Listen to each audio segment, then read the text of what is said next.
नमस्कार। News room में आप सभी का स्वागत है।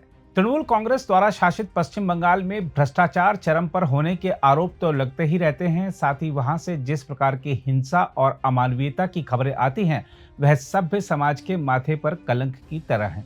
पश्चिम बंगाल में एक महिला की सरेआम निर्ममता से पिटाई का जो वीडियो वायरल हुआ वह दर्शा रहा है कि राज्य में आपराधिक तत्वों के मन में कानून का भय नहीं रह गया है।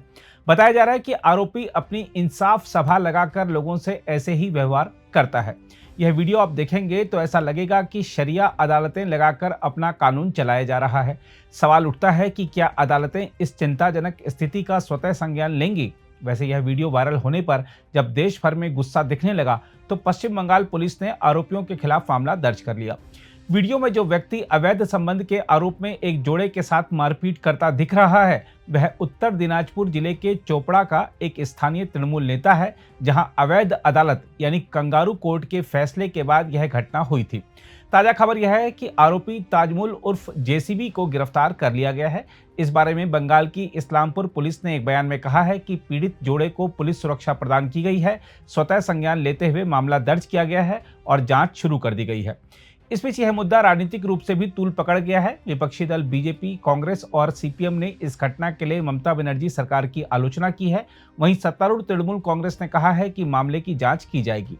बीजेपी अध्यक्ष जेपी नड्डा ने तृणमूल कांग्रेस सरकार को आड़े हाथों लेते हुए आरोप लगाया है कि महिलाओं के लिए यह प्रदेश सुरक्षित नहीं है। उन्होंने कहा, संदेश खाली हो, उत्तर दिनाजपुर हो या कोई अन्य स्थान, दीदी का पश्चिम बंगाल महिलाओं के लिए असुरक्षित है। वहीं बीजेपी आईटी प्रकोष्ठ के प्रमुख अमित मालवीय ने एक्स पर एक पोस्ट में कहा, यह पश्चिम बंगाल में ममता बनर्जी के शासन का कुरूप चेहरा है।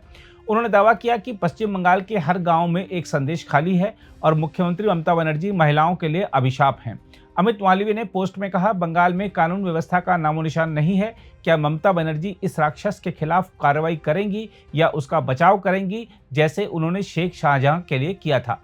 इसके अलावा बीजेपी के राष्ट्रीय प्रवक्ता गौरव भाटिया ने कहा, बंगाल की जनता ममता बनर्जी से त्रस्त है। उन्होंने कहा कि ममता बनर्जी को जनता की सुरक्षा की चिंता नहीं है, बल्कि टीएमसी के गुंडों की सुरक्षा की चिंता है। ऐसा तभी हो सकता है जब आप टीएमसी के लीडर हों, क्योंकि आपको पता है मौन स्वीकृति है तो वो ममता बनर्जी की है। जनता बंगाल की त्रस्त है ममता बनर्जी से, और यह कहना गलत नहीं होगा। जंगल राज कैसा होता है? बिल्कुल ममता राज जैसा होता है। यह हर नागरिक के लिए पीड़ाजनक है, चिंताजनक है कि एक महिला मुख्यमंत्री जिनके पास गृह मंत्रालय भी है, वे अपनी पार्टी के गुंडों को खुली छूट देती हैं और जनता की सुरक्षा की उनको चिंता नहीं है। टीएमसी के गुंडे लीडर जो हैं उनकी सुरक्षा की चिंता है। इंसाफ दिलाना है जनता को, बचाव कर रही है टीएमसी के गुंडों का। और जैसा मैंने आपको बताया, ताजमुल, ये ताजमुल अक्का जेसीबी, तो ये जेसीबी जो महिलाओं को प्रताड़ित करती है, कानून व्यवस्था को ध्वस्त करती है, ये जेसीबी पार्क कहां होती है? ये जेसीबी बुलडोजर संविधान को तार तार करने निकला है और यह पार्क होता है जाके ममता बनर्जी के घर पर, क्योंकि इनके ही विधायक हैं। टीएमसी के विधायक जिनका नाम है हमीदुल रहमान, जब इनके पास एक पत्रकार गया और उन्होंने सवाल पूछा तो इन्होंने खुले तौर पे कह दिया, मुस्लिम देश के कुछ नियम ऐसे ही हैं, ऐसे ही इंसाफ होता है। सार्वजनिक स्थल पे एक महिला को पकड़ो और कोड़े मारो, बेत मारो, आज सवाल यह पूछा जाना चाहिए,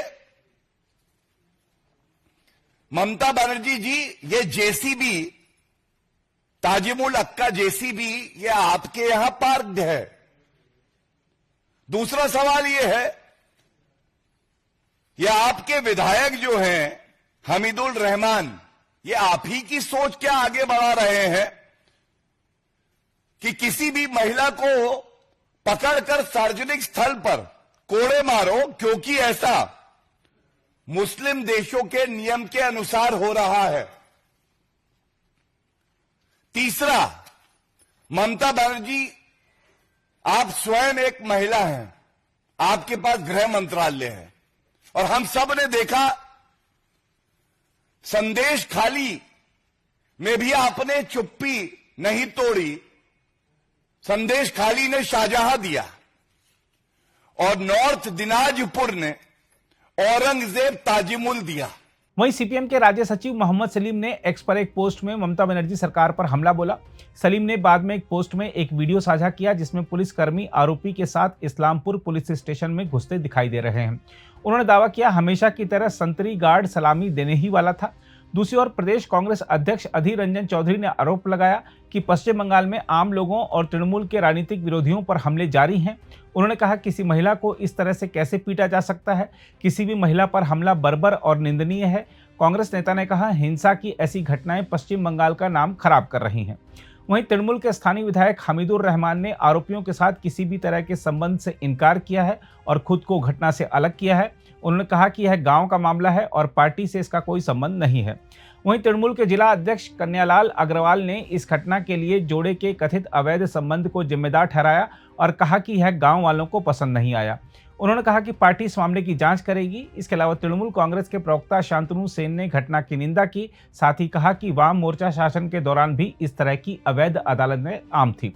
वहीं तृणमूल सांसद सायुनी घोष ने कहा है कि महिला सुरक्षा और सम्मान के नाम पर हमें बीजेपी से सीखने की कोई जरूरत नहीं है। देखिए, बंगाल सेफ है कि अनसेफ है, इस बात में तो बीजेपी से लेक्चर हम लोग लेंगे नहीं, क्योंकि बंगाल की माँ बेटियां वो सुरक्षित महसूस करती है। इसलिए ममता बनर्जी को 2 हाथ दे के आशीर्वाद किया है, और जो घटना घटी है हम उसकी निंदा करते हैं।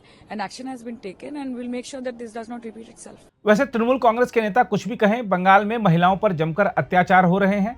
रविवार को राष्ट्रीय महिला आयोग की सदस्य डेलिना खोंगडुप ने पश्चिम बंगाल के कूच बिहार जिले में निर्वस्त्र कर प्रताड़ित की गई बीजेपी की एक महिला नेता से मुलाकात की और उनका हालचाल जाना। डेलिना ने कहा कि आयोग पीड़िता की राजनीतिक पहचान पर गौर नहीं करेगा। हम आपको बता दें कि बीजेपी की कोलकाता इकाई की महासचिव अग्निमित्र पॉल ने दावा किया है कि स्थानीय इकाई की अल्पसंख्यक मोर्चा के अध्यक्ष को 25 जून को तृणमूल कांग्रेस के बदमाशों ने उस समय पीटा और निर्वस्त्र कर दिया जब वह खेत में मवेशी चरा रही थी। बहरहाल यहाँ सवाल उठता है कि आजकल लोकतंत्र और संविधान की दुहाई दे रहे विपक्षी गठबंधन इंडिया के नेता आखिर बंगाल की घटनाओं और वहां चल रही कंगारू कोर्टों पर क्यों नहीं कुछ बोलते। अगर आप भी लेना चाहते हैं देश दुनिया की तमाम जानकारी तो आज ही सब्सक्राइब करें हमारे चैनल को। साथ ही नीचे दिए बेल आइकन को जरूर दबाएं ताकि हर अपडेट आप तक पहुंच सके।